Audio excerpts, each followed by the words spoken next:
She called him a leftover, a faded black silhouette guarding the doors of the elite. She smirked when he read poetry, scoffed every time he bowed his head in greeting. But it was her on that fateful day who screamed in helpless terror when her son was trapped inside a burning car. And it was that very man she looked down on who shattered the glass, pulled the boy from the flames, and walked away in silence, hands slick with blood. No thank you asked, no words spoken, because to him kindness wasn't meant to be seen. There was something to hold on to in a world set ablaze by indifference. Early morning on the shores of Lake Michigan, Chicago was still half asleep. Thin mist drifted low across the water, catching the faint blush of dawn in that fragile sliver between dream and waking. The Avalon, a luxury high-rise, rose like a quiet sanctuary in a city not yet ready to wake, and in front of its grand entrance, where the revolving glass doors hadn't yet begun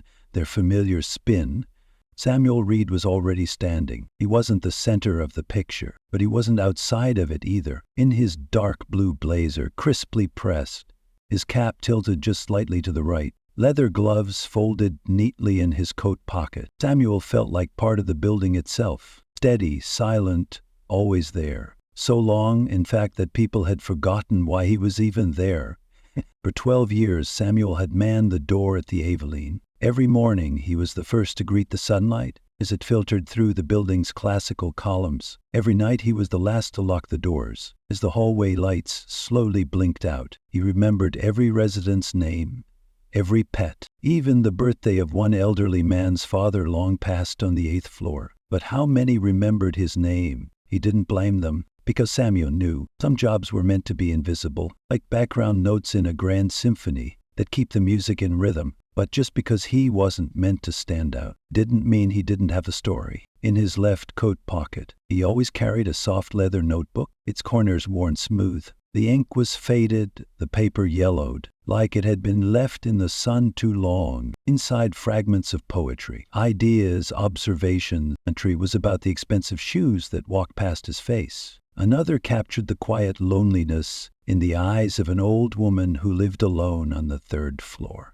No one read them, and he never expected them to. Writing, for him, was a way to hold on to his humanity. In a job where you only existed when someone needed something, Eleanor Bishop appeared at exactly 7:13 a.m. like she did every day. A sleek black SUV glided under the portico.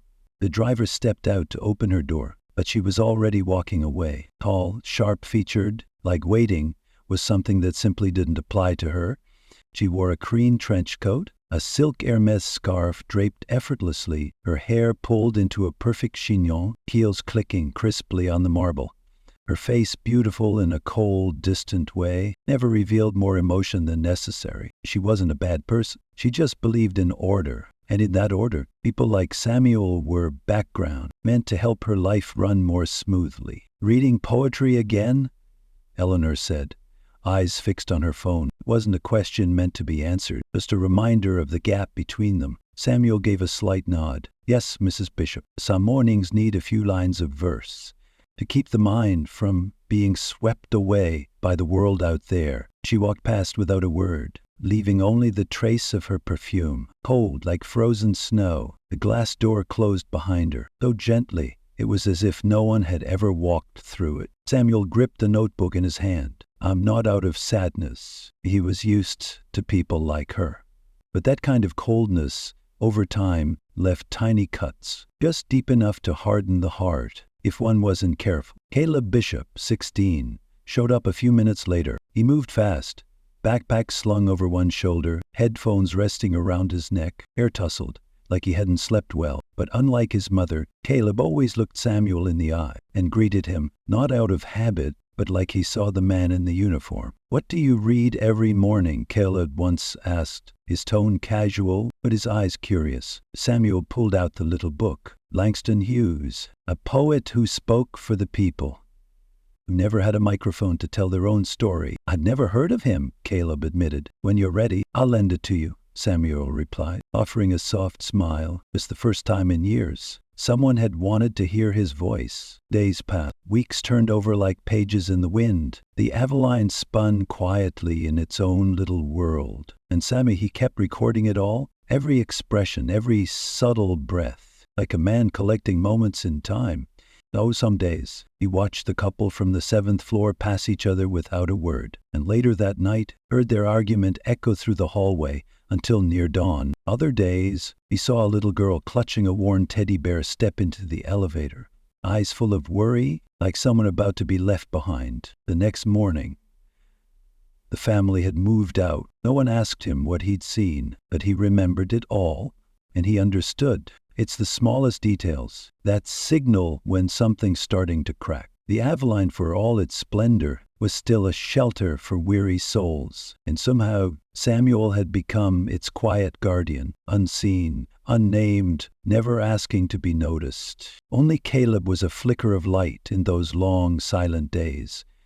And Samuel had no idea that this boy, the only one who ever asked what he read each morning, would one day be the reason every eye in that building would finally turn and truly see him, not as the doorman, but as the man who kept everyone's humanity intact. At midday, while the avalanche shimmered slightly under the April heat of the Chicago sun, Samuel sat on a small wooden bench tucked behind the service corridor, a quiet retreat where most staff slipped away during their break. The brick walls were cool, the air tinged with metal from old pipes, and the wind swept through the narrow alley with a hush. It wasn't polished like the front lobby, but Samuel felt more at peace here. He opened the familiar leather notebook. Today's page was already stained, ink bleeding gently at the corner. There are stories no one wants to hear, like footsteps at night, with no one waiting, like breath held behind a yes, sir, but someone writes them down, even if only in their own shadow. Samuel paused his pen. A strange, familiar ache bloomed in his chest.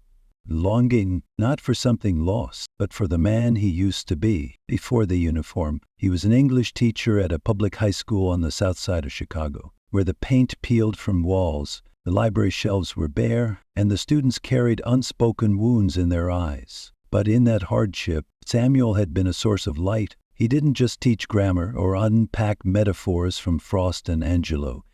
He taught his students to write about themselves in the language of flesh and bone. When the school was shut down due to budget cuts, he was 52, too old to be hired elsewhere, too proud to ask for favors. And so he quietly stepped into a world with no chalkboard, no classroom, only marble floors and revolving glass doors. But he never stopped teaching. He just traded the classroom for hallways, the white chalk for memories.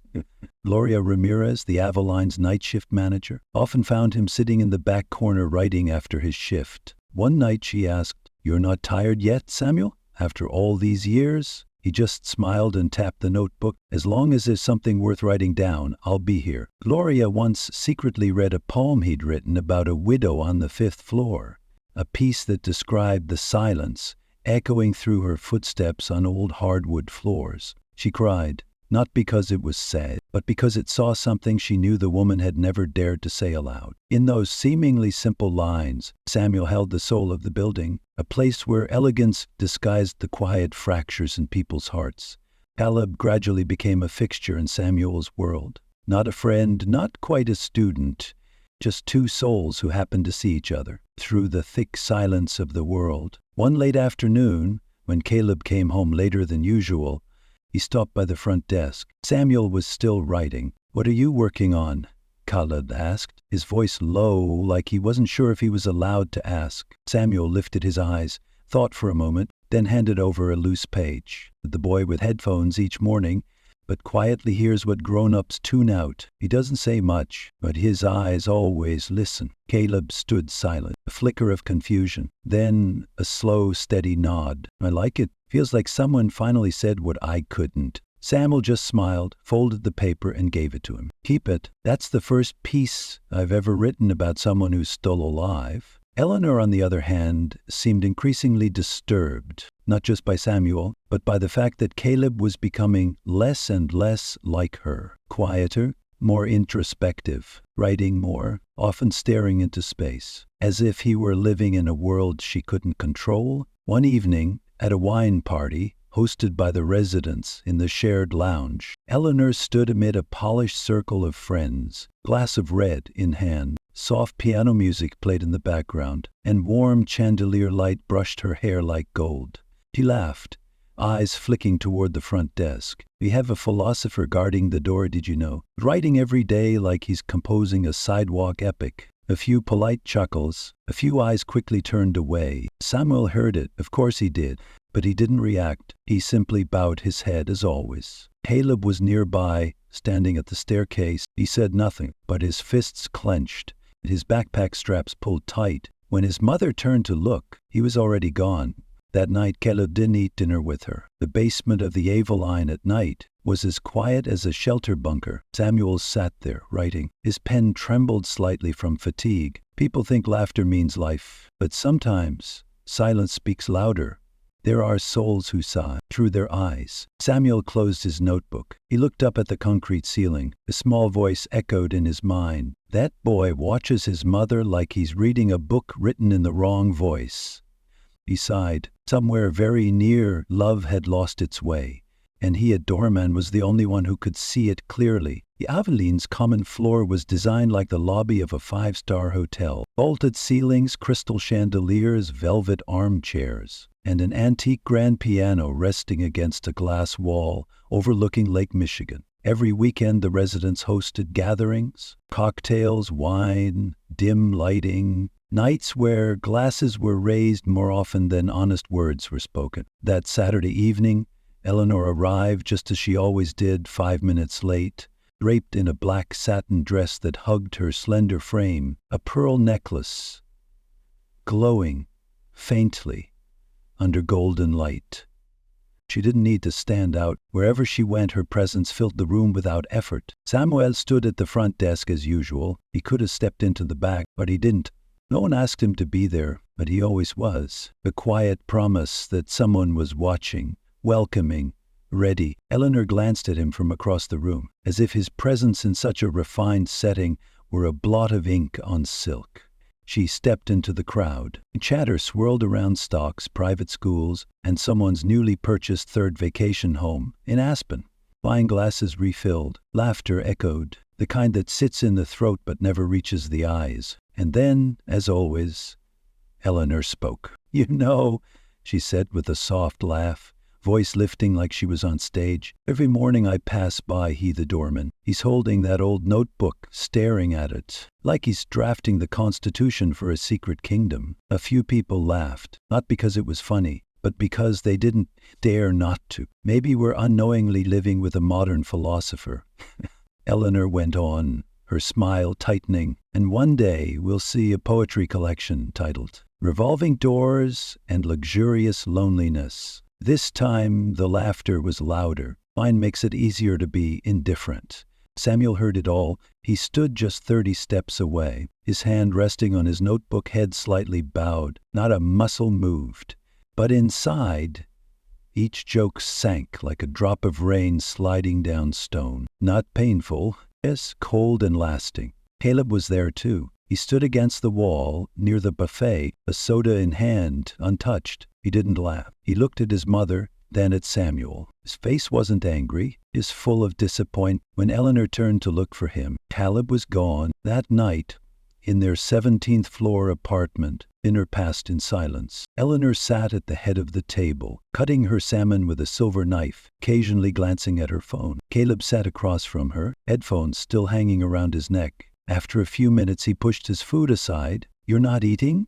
Eleanor asked, her voice neither impatient nor concerned. "Not hungry," Caleb replied curtly. "You should try. You've got school tomorrow." Silence. Eleanor looked up and found her son staring at her, a quiet gaze that made her chest tighten, as if she had lost something long ago and couldn't remember what it was. "What's going on, Caleb?" He shook his head. Stip left the table untouched. His bedroom door clicked shut behind him, a soft sound heavier than any accusation. Down in the security office, Samuel sat alone. Gloria brought him a cup of coffee. "I heard," she said, taking the seat across from him. "They don't deserve you, Sam." Samuel gave a faint smile. He lifted the cup, took in the smell, then set it down without drinking. "I don't write to be understood," he said. I write so I don't forget who I am. But they don't have the right. Gloria, he interrupted, his voice low and calm, like a cello beneath a storm. Some people will go their whole lives, never looking below their own eye level. The more you ask them to see you, the further they pull away. But the boy, he's different. The boy? Gloria raised an eyebrow. Caleb, Samuel said, as he hears, and that's enough. That night, Samuel returned to his small apartment on the south side, third floor of an aging walk-up, floorboards that creaked under every step, the window facing a row of red brick buildings across the street. On the sill sat a tiny bonsai named Patience. Next to the sofa, a photo of a woman in a green dress, smiling softly. Naomi, his late wife. He sat down, opened his notebook, and wrote a new line. There are crowds who'll applaud when someone falls, but sometimes one quiet gaze is enough to make you want to rise again. Samuel closed his notebook and leaned his head back. Simon, there were no echoes of mockery in his mind, only the boy's eyes, standing alone in the corner of that party, not laughing, not walking away, just seeing him. And sometimes just being seen like that is enough to hold on to the piece of yourself the world keeps trying to take. Tuesday morning, the Chicago sky was a dull, molten gray. Wind whipped along Lakeshore Drive. On the sidewalk outside the Avalon, Samuel stood in his usual spot, hands wrapped around a steaming cup of coffee. His old leather gloves were worn thin at the fingers, upping the warmth like a small act of defiance against a lifetime of cold. He'd been standing there for 20 minutes. The first resident had just passed by. A curt hello. Samuel smiled anyway. Then, a strange smell caught in the wind. Something that didn't belong to morning. Samuel looked up. A thin trail of dark smoke drifted from across the street. He narrowed his eyes, set the coffee down on the marble railing, and stepped closer to the curb. Across from the building in the parking lane, a dark sedan sat still. Smoke was curling up from under the hood, first like a thread, then spilling fast like ink in water. Samuel moved. The leather soles of his shoes tapped against the pavement. As his heartbeat tightened, there was a figure slumped inside, leaned toward the passenger seat, head tilted, hair falling forward. Caleb, he didn't think. Samuel ran. The doors were locked from the inside, wouldn't budge. Smoke had already swallowed half the engine bay, seeping into the cabin. The air reeked of fuel, acrid and heavy. Samuel slammed his fist against the window, shouting. No response. A pop erupted beneath the car, small but threatening. A flicker of flame sparked from the wheel well. Samuel yanked off his blazer, wrapped it around his fist, and struck the passenger side window. Look, twice, a third time, until it cracked and burst into shards. Heat lashed his face. He reached in, ignoring the sting, and with all his strength pulled Caleb across the seat. The boy's breath was faint, eyes shut tight. Samuel dragged him over the gear shift, his own back slamming into the steering wheel, and then pushed both of them through the shattered window frame. That's when the car exploded. The fire roared. A beast finally unleashed. The blast flung the hood open, sent debris clattering across the street. Samuel hit the ground, twisting his body to shield Caleb. The heat burned through his shirt like paper. The air erupted in screams. Someone yelled, "Called 911, do request it."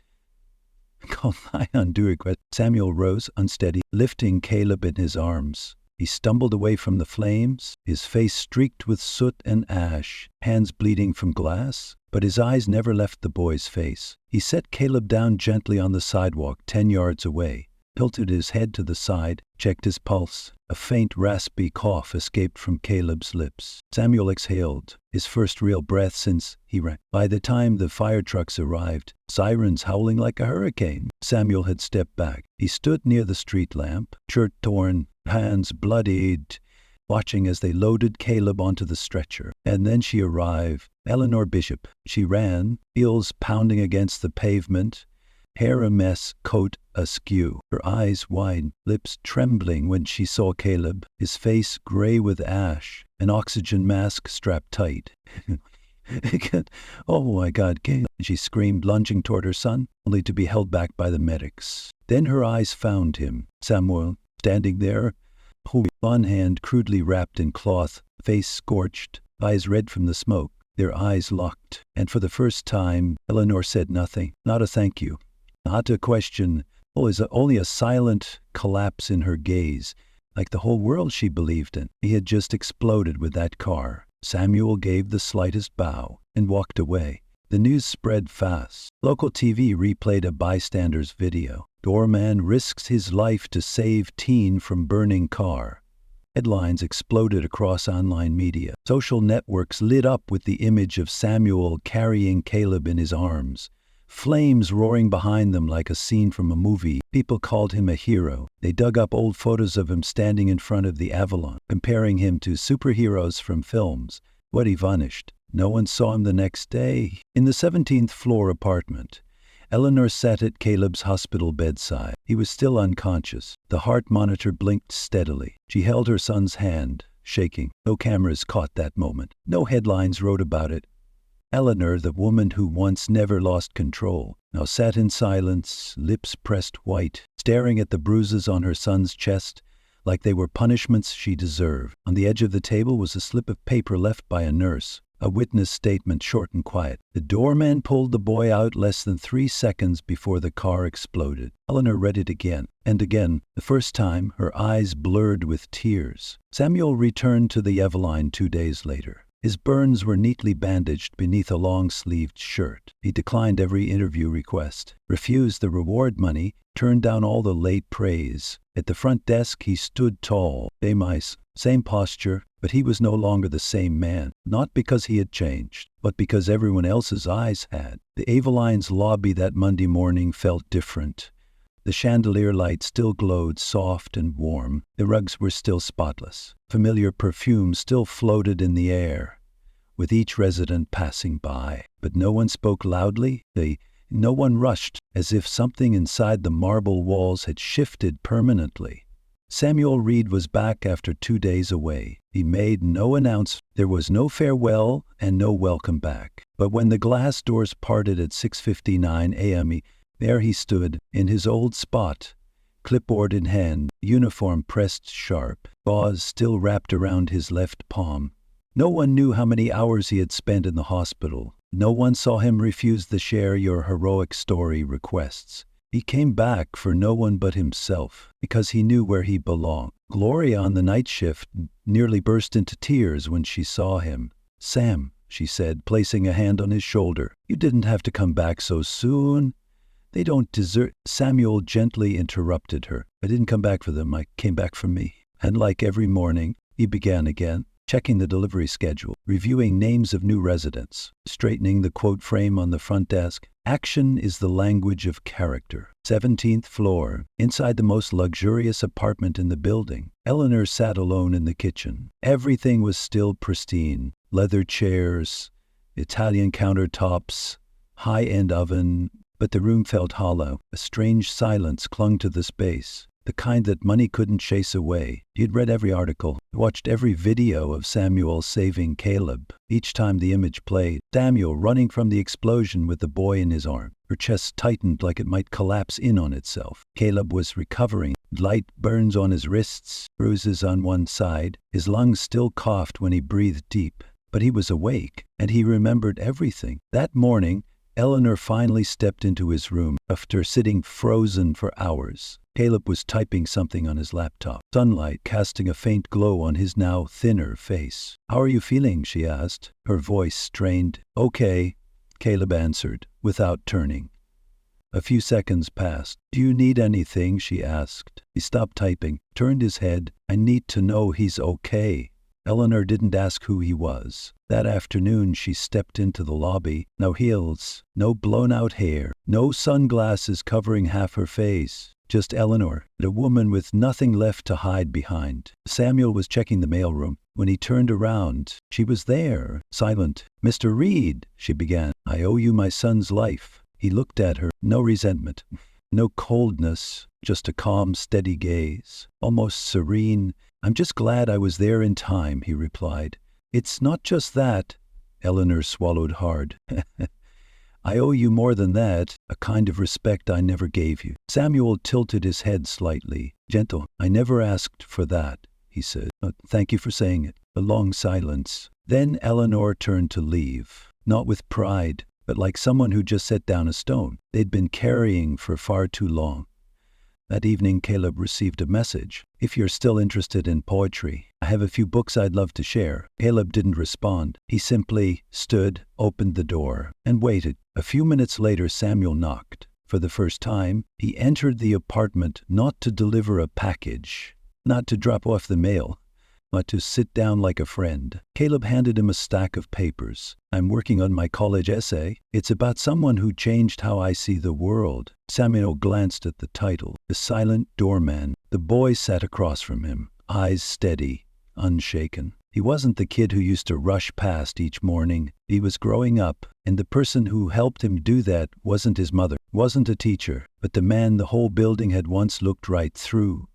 The next day, on Samuel's desk, there was a small packet, no centered, just a handwritten note. "I read the poem you tucked inside the security desk, the one about us, about me." Inside was a first edition copy of Langston Hughes. Pages yellowed, spine-worn, the scent of old paper like a whisper from another decade. Tucked between the pages, a small card. "I don't know if I have the courage to say I'm sorry out loud, but I hope I can start with this. Eleanor Bishop." Samuel never told anyone about the gift, but Glory knew, because the next morning she saw him standing a little longer than usual, up the big front window. A soft breeze drifted through the lobby. In the corner of the security room sat a small bonsai, the one he brought from home. Its name was Patient, and it had grown a little more. On the wall behind him, just beneath the old framed quote, a new piece of paper had been pinned. "Some respect come late, but still in time to save a piece of who we are." The media storm around Samuel faded within a week. The headlines moved on. The viral video was buried under newer stories. But inside the Avalon, something had quietly shifted. People started stopping, not of curiosity, but out of gratitude. An old woman from the third floor, who hadn't spoken much in 5 years, pressed a bag of homemade cookies into his hands one morning. She blushed as she muttered, "Thanks for always smiling, even when I didn't." The young man who just moved into Phi nodded at Samuel every morning, and the residents who once brushed past him and started asking his name. Samuel didn't need any of it. But he noticed, like an old farmer watching a seed sprout after a long, bitter winter. One Saturday morning, Gloria walked into the security room, holding a file folder.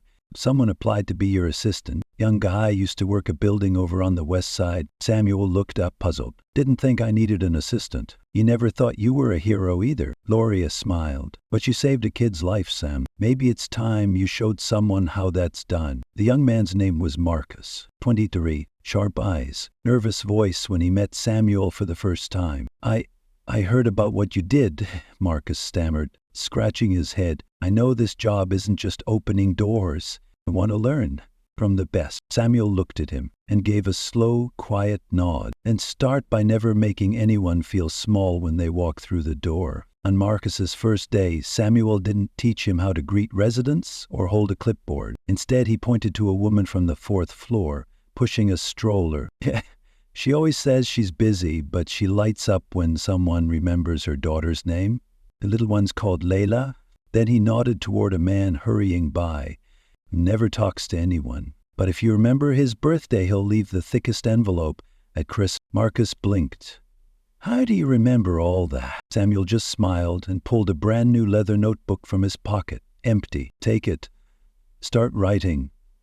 That was the first notebook he ever passed on. Not a poem, not a lecture, just a blank space for someone else to fill. "You're not here just to hold the door," he said. "You're holding memories for this whole building and the humanity people forget to hold for each other." A week later at the community room, Eleanor showed up at the monthly residents' meeting for the very first time, a gathering she used to dismiss as something for management. She dressed simply, no makeup, no necklace, and when they reached new proposals, she stood, eyes steady. She didn't look away from anyone. "I propose we create the Samuel Reed Staff Support Fund," she said, voice clear and composed.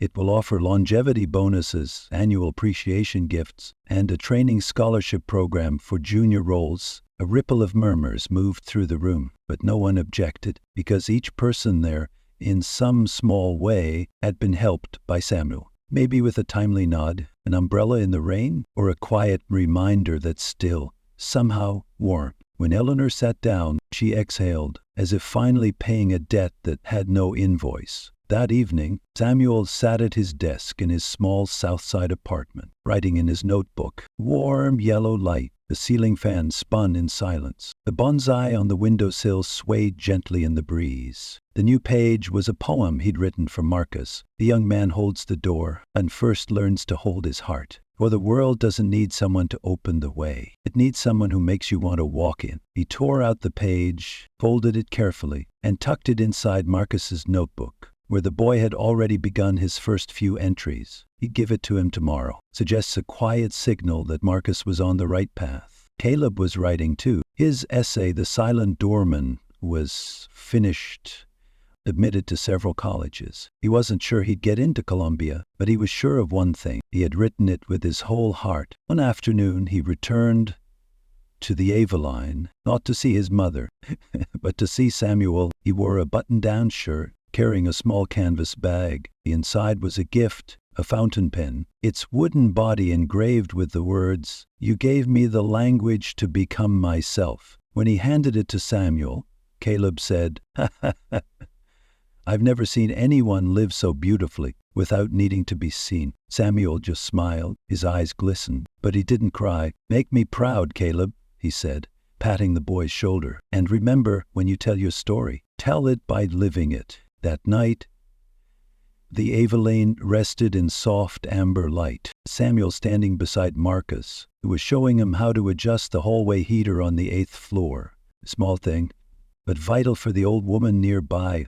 who always had cold feet but never wanted to complain. They finished, then sat on the wooden bench in the lobby. Marcus asked, "What do you think is the most important part of this job?" Samuel paused and said, "Knowing when to speak and when to stay silent." Marcus nodded, writing it down. Samuel looked toward the glass doors, where streetlights cast long shadows across the floor. He didn't know what tomorrow would bring, but he did know this. The most important legacy he'd leave wouldn't be in the notebook. It would be the way he lived each day. To write it, Chicago, in the late weekend afternoon, settled into a strange stillness, not because the city had shrunk, but because even the smallest moments were allowed to echo in the quiet. The surface of Lake Michigan shimmered in silver beneath a tilted sun, and the Avalon seemed to exhale, as if it too could feel what was about to change. Samuel stood where he always did, at a door. The gloves folded, cap tilted just slightly, posture straight, but something felt different. No one said it aloud, but everyone could feel it. A young resident who usually walked past without looking paused and bowed his head in greeting. A little girl with a dog stopped and handed him a hand-drawn card. "Thank you for always saying hi." Samuel bowed. I smiled, only gently, like a breath. Marcus stood beside him. By now he knew the rhythms, the names, the way to read someone's walk, when to ask, when to hold back. But today he was nervous. He bit his lip, checked the time again and again. Samuel touched his shoulder. "Lex, the door matters, yes, but it's the person who holds it that makes people want to come back." Marcus let out a breath. He nodded. "You think I'm ready?" Samuel didn't answer right away. Instead, he reached into his pocket and pulled out a small key, old, heavy, worn at the teeth. "This key was mine on my first day here," he said. "It doesn't open a treasure chest, but it opens the first morning and locks the last night. Take her." Marcus accepted the key, his hand trembling slightly. Samuel smiled. "Keep it clean, keep yourself steady, and remember, this isn't a job about holding a door. It's a way of life." The glass doors slid open. A familiar figure stepped inside. Caleb. He was no longer the lanky teenager with messy hair. He wore a canvas bag over his shoulder and a Columbia University student badge around his neck. But the clearest thing about him was the smile, steady, confident, and meant just for Samuel. "I'm only here for a minute," Khalid said. "My ride's waiting outside." Samuel nodded. "It's long enough for me to say you've done very well." Caleb bowed his head. "I'm carrying everything you ever taught me," he said, "even though you never called it a lesson." Samuel slowly pulled out a folded slip of paper, at a short-hand-written poem. "Some people knock with a smile, or open hearts with a nod, and hold on to the best in others, even when those others Don't know they've dropped it. Caleb took it, read it, folded it gently like sealing away a piece of memory, then hugged him tightly. I won't forget you, he said, not ever. Night fell. Slowly the residence thinned out. The last footsteps grew quieter. Laughter faded into the elevator shafts. Windows above began to glow. Samuel made one final round, straightened a crooked photo frame on the desk, placed a small vase with a single white lily beside the key scanner, wiped the name badge pinned to Marcus's jacket just once with care. Then he walked to the door. Marcus stepped back, knowing this wasn't a moment to interrupt. Samuel placed his hand on the glass, slowly turned the key one last time. Click. The sound was soft, but it echoed louder than any bell or announcement that had ever rung through the building. It was the sound of something completed. He stood still after locking up, eyes fixed outward. The city glittered. Cars flowed by like a heartbeat that never stopped. Gloria peered at his shoulder, silent. Do you regret it? She asked. Samuel just smiled. I'm not going anywhere. I'm just stepping back so someone else can step forward. 3 days later, a letter arrived in every mailbox at the Avalon. No return address, just careful handwriting on the envelope about Mr. Samuel. Inside was a copy of a poem titled The Doorman. He didn't just hold the door. He held onto the humanity of a place built on luxury. When every eye looked up, he looked in. When people rushed past one another, he stopped to see. And when the world forgot how to be warm, he opened the first door for kindness to return. No one knew who had sent it, but everyone read it. Some taped it to their fridge, some slipped it into notebooks, and a few folded it and tucked it into their wallets, like a reminder that sometimes one quiet person can change an entire building. That night, in Southside, Samuel sat by the window. The bonsai trees swayed gently in the breeze. Lights inside the house dimmed, one by one. On the table, his old leather notebook filled to the last page. Beside it, a fresh new one. Its first line written carefully. Keep writing, Marcus. The wind still blows. People still walk, and kindness still needs someone to keep it.